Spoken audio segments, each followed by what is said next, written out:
It was never more apparent than in 1997 that the centerpiece of the Arena Football League resides in Phoenix, Arizona. Since 1992, around the first day of 100-degree temperatures in Phoenix, a special breed of participant brings to life the phenomenon that is the Arizona Rattlers.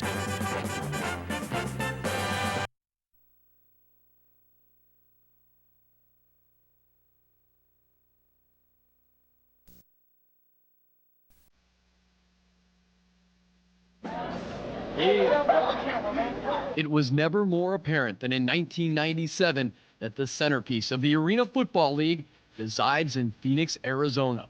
Since 1992, around the first day of 100-degree temperatures in Phoenix, a special breed of participant brings to life the phenomenon that is the Arizona Rattlers.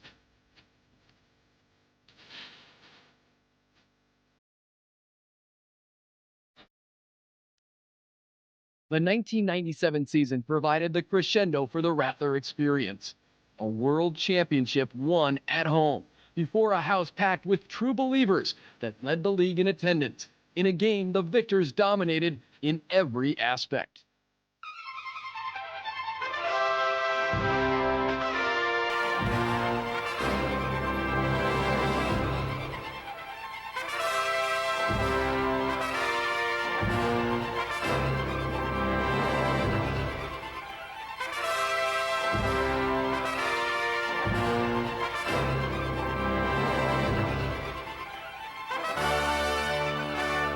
Shake, rattle, and roll, the 1997 Arizona Rattlers, Arena Football World Champions.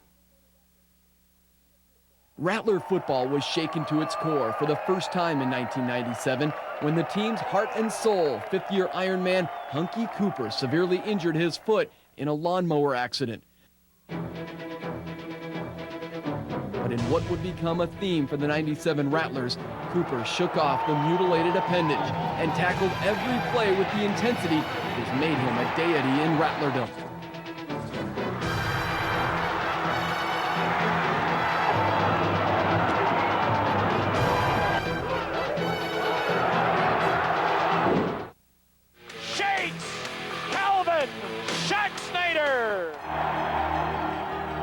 It was a man called Shakes, fourth-year wide receiver Calvin Scheck-Snyder, whose transcendent season set new standards for a Rattler offensive specialist. 93 often acrobatic receptions, a Rattler record. 29 receiving touchdowns, a Rattler record. Bonner going deep, Scheck-Snyder wide open. Touchdown! 16.3 yard per reception average that led the league.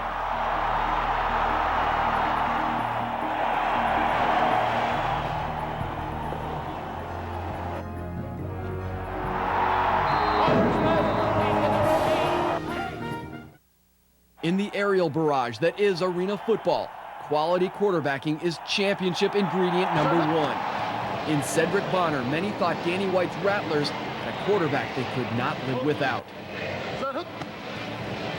First and 10, Bonner rolls to his left, stops, plants his feet, fires a dart, touchdown! Bonner's 1997 season was dreamlike in every way. He completed over 60% of his passes and connected on over 60 touchdowns for the second consecutive season. Looking for a Hunk, he's got him in the corner, instead goes left side into the corner, touchdown Rattlers! Bonner's 6 interceptions were low among AFL starters, and in 16 games, he was never sacked. Many deemed him Arena Football's most valuable player. Bonner directed an offense that was as efficient as it was explosive. The Rattlers converted 52% of third downs and 67% of fourth downs, in large part due to a trio of punishing runners, Brian Easter, Bo Kelly, and Bob McMillan. With his size and speed, Easter was a menacing presence at fullback and linebacker. Kelly showed a knack for making big plays on both sides of the ball. Bo led the team in rushing touchdowns and Rattler linebackers in tackles for lost yardage. McMillan was a short yardage yeoman who broke out during the playoffs. Defensively, he showed an innate ability to disrupt passing lanes.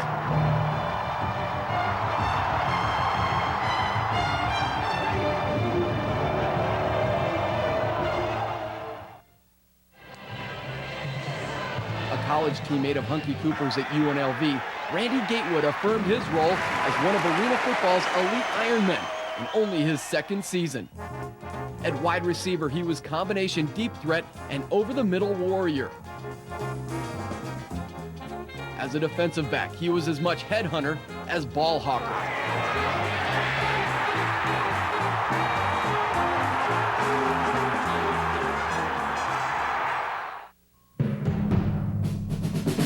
Arena ball, Rattler style, got off to a shaky start in 1997, the same way it ended 1996, with a loss to perennial juggernaut and defending Arena football champion Tampa Bay. Arizona's offense was sluggish for the second week in a row at Orlando. A big play defense and big-time luck saved a one-point win. Bauman's point out. This game is now over, and the Arizona Rattlers come to Orlando and beat us by one. The luck at Orlando was not all good. Starting linemen Tom Gibson and Craig Ritter both had season-ending injuries. In Week 3 versus Anaheim, speedster Herb Duncan broke his collarbone, and Richard Ashe became the third Arizona starting lineman lost for the season.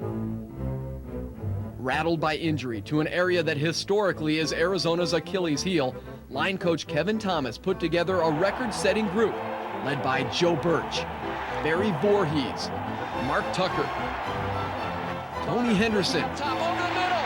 Oh, touchdown to Tony Henderson. You gotta be kidding me. and Darren Kenny. They allowed just one sack, an AFL record. They also keyed a Rattler defensive thrust that set team records in tackles for lost yards and sacks. AFL championship veteran Flint Fleming and ASU product Brian Hooks were stretch drive additions to a line that paid priceless dividends. At 1-1, the Rattlers returned to the Snake Pit against the Anaheim Piranhas. The 58-26 win was the first of many dominating performances. Arizona reeled off 8 straight wins, the last 7 decided by an average of 3 touchdowns per game. Bonner looking over the middle. The Hokie looking at the zone.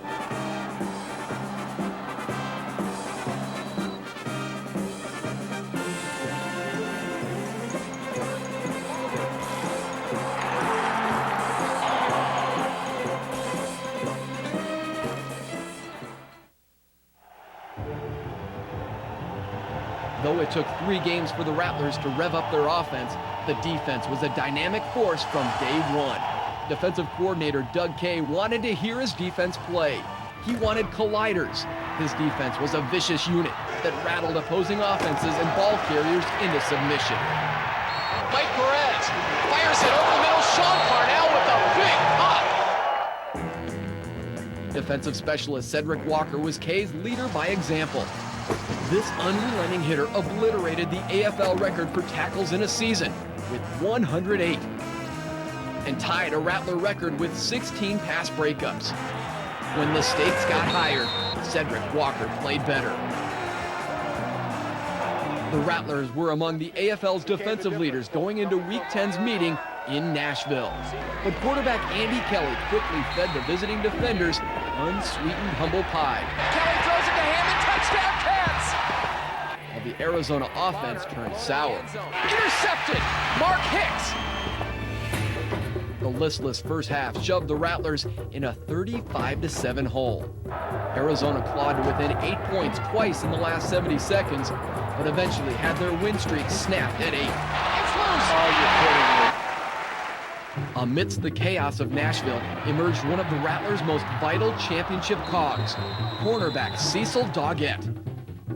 Activated after a season in the World Football League, Doggett was the pure pass coverage cornerback the Rattlers desperately needed.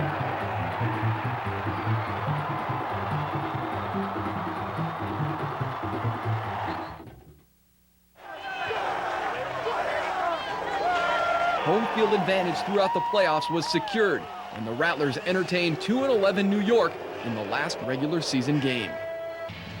Danny White said this game would be his chance to look at some younger players, especially backup quarterback Donnie Davis. The athletically gifted Davis, a former National High School Player of the Year, played 3/4 of unspectacular but undeniably valuable football, going 13 of 28 passing for 143 yards and 2 touchdowns. White resisted letting Bonner take over on the final drive, a decision that may have been his best of the season. Davis goes short, complete. Herb Duncan, Herb gets out of bounds. Anthony Brenner, 4 seconds left for the win. Give it to him! In the first round of the playoffs, the Rattlers and Milwaukee Mustangs met for the 3rd time in 1997. Arizona needed late surges to win both regular season games. Overconfidence versus the 8th seed would not be a problem. Milwaukee looked formidable early. Quarterback Todd Hamill completed 5 of his first 6 passes as the Mustangs produced touchdowns on their first 2 possessions. The Rattlers matched with touchdowns on their first 2 possessions.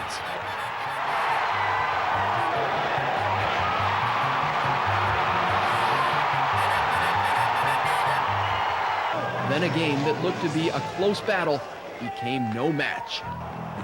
Arizona's defense smothered Hamill and the Mustangs in the 2nd and 3rd quarters.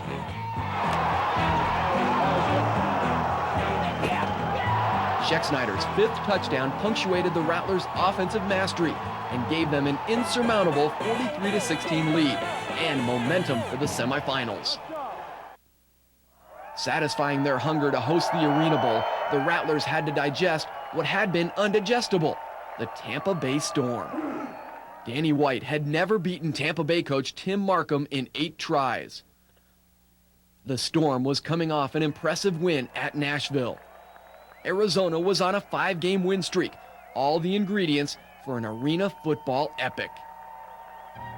On the opening kickoff, the Rattlers looked to be headed for an epic disaster. He'll take it off the screen. Cooper up the middle to the 5.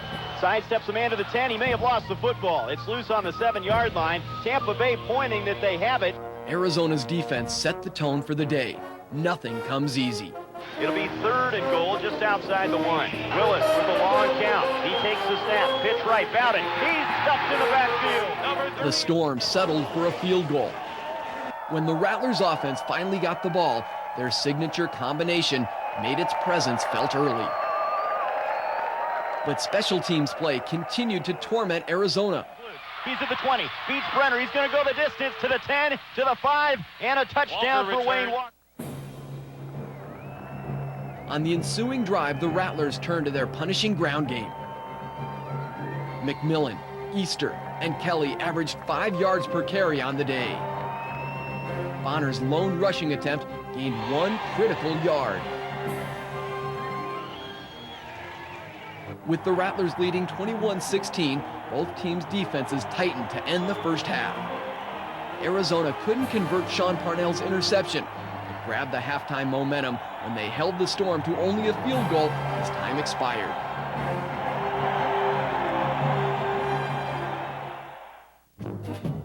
It was arena football personified to begin the second half. Tampa needed just 3 plays for their touchdown. The Rattlers only 1. Cedric Bonner under center. He's back to throw. He looks. He lobs it down the right sideline for Shakes. He's got it. The Rattlers strike again, and they've regained the lead just like that. The Storm marched to the Arizona 9 on its ensuing possession. 1st and goal, right where Cedric Walker does his best work. He's back to throw. Over the middle. Caught, but tackled at the 2-yard line is Samuels, and he's held shy of the end zone again. Tampa settled for its 3rd field goal and a 29-28 lead.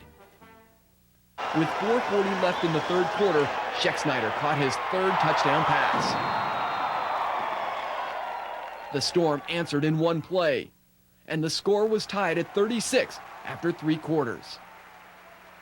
Bonner and Schexnayder hooked up for a touchdown 3 plays into the 4th quarter, but the unthinkable became the Rattlers' unavoidable reality.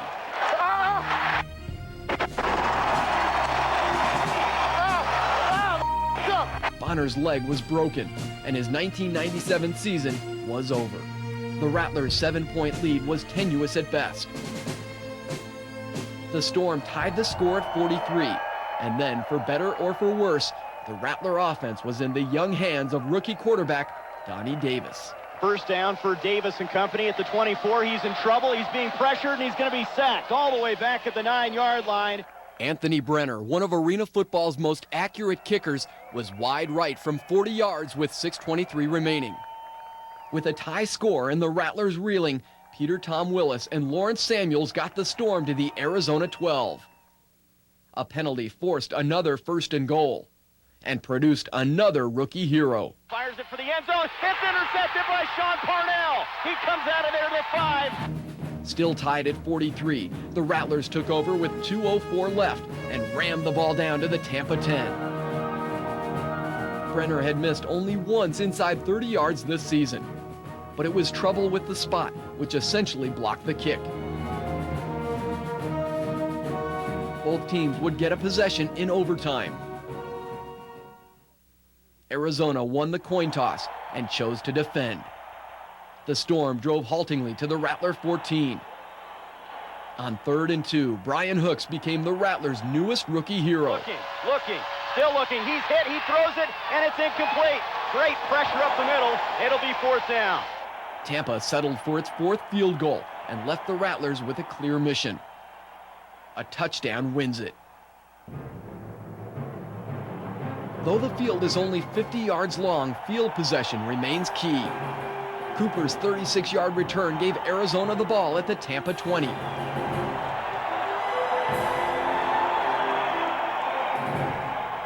The Rattlers rolled on.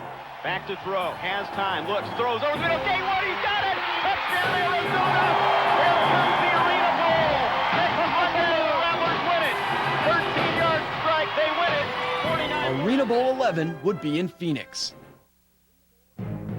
The Rattlers' opponent in the Arena Bowl was no surprise. The Iowa Barnstormers had the AFL's 2nd-best record and were in the championship game for the 2nd consecutive season. John Gregory's Barnstormers possessed the AFL's most prolific offense. It scored over 57 points per game. With all-arena quarterback Kurt Warner and the ultra-quick receiving trio of Lamart Cooper, Willis Jaycox, and Leonard Conley, it mattered little that Iowa had the AFL's 2nd-worst total defense team. The onus of Arizona's title dreams rested on their defense, and they responded immediately. Allowing 3 points on the opening possession would have been a momentum builder for the Rattlers. Giving up no points was a sign of things to come. It is no good, wide to the left. The Barnstormer defense looked to be as advertised on Arizona's 2nd play. But an illegal formation penalty forced the Rattlers to settle for a 19-yard field goal on their first drive. On its 2nd possession, Iowa's offense flashed the form that shredded the AFL all season. Donnie Davis conservatively marched the Rattlers to the Iowa 20, when on 3rd and 6, the floodgates opened. He's got Duncan underneath. Bob McMillan burrowed in on the first play of the 2nd quarter to start a 42-13 Rattler onslaught over the next 30 minutes. And who better to lead this domination than the quintessential Rattler, Hunky Cooper.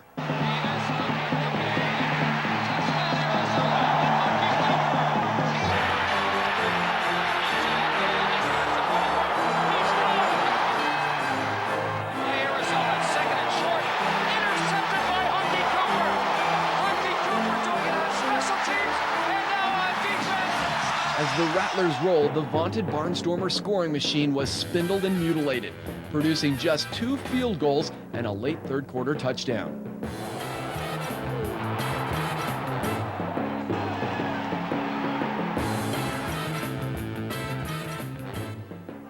Early in the 4th quarter, trailing by 18, Iowa resorted to drastic measures and came up with a chance to get back in the game. Right on cue, the Rattler defense made another masterful 4th quarter stand. Corner back to throw over the middle. Incomplete. Mike Black missed his 3rd field goal of the day. And 3 plays later, Davis connected with Schexnayder for the Rattlers' final touchdown and a 52-27 lead with 9:01 left. The celebration of the inevitable could no longer be contained.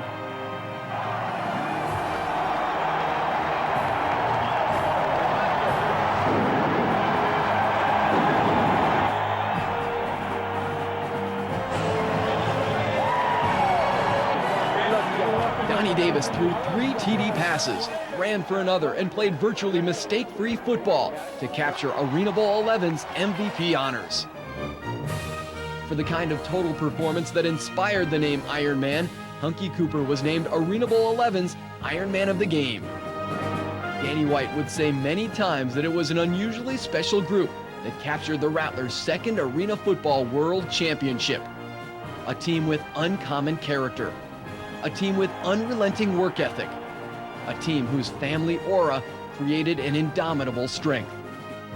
A team worthy of the title World Champions.